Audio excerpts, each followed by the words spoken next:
President Trump has vowed to pull aid from 3 Central American countries as he cracks down on the border crisis. Right now, the United States spends roughly $620 million a year for gang prevention and other initiatives to strengthen civil society in those countries. Here to weigh in is Heritage Foundation's Ana Quintana. Ana, good morning to you.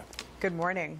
Okay, so when we send that money down there, what are we hoping to get out of it? I mean, we're hoping to achieve security and stability. We're hoping to see homicide rates decline. We're hoping to see economic productivity increase. And regretfully, that has not always been the case. Yeah, why is that?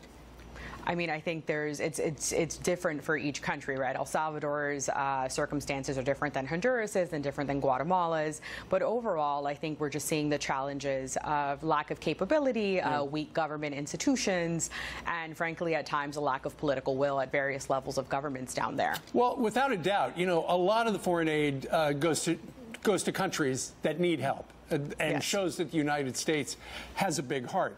But at the same time, we're trying to buy influence, and we're trying to influence these nations to come around to our way of thinking. And right now, our way of thinking is stay in your country, and if you want to become an American citizen, you know, sign the guest book.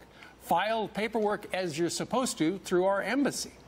Exactly. And I think more broadly than that, foreign aid shouldn't be viewed as something that is philanthropic or as a feel-good handout. Foreign aid is something that is there to achieve a national security or a foreign policy objective. And in the case of Central America, it's to achieve security and stability in this hemisphere, in this region, to avoid and to mitigate the issues of illegal immigration. And regretfully, where we're seeing, and as evidenced by border apprehension numbers, that is simply not working. So I think this is a time to reevaluate what should we really be doing here. Well, the World Bank did a survey, and they tried to figure out, you know, the ease of doing business with different nations around the world. And as we take a look at those triangle countries that we've been talking about, Honduras ranks 121st in the ease of doing business. Yes. Guatemala, 98th, and El Salvador, 85th. So it's not like businesses are racing to those countries to open up businesses and to be involved in commerce with them, because it's hard.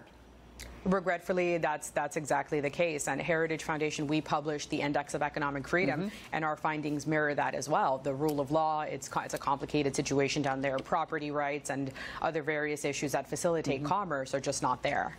Anna, before you go, I got to ask you about the Ninth Circuit. That judge out in San Francisco shut down the President of the United States. The policy where it was brokered by Kristen Nielsen a couple of months ago, where if you are applying for asylum and you're from one of these triangle countries, you will stay in Mexico. And now the judge says that probably breaks the rules. We can't do that.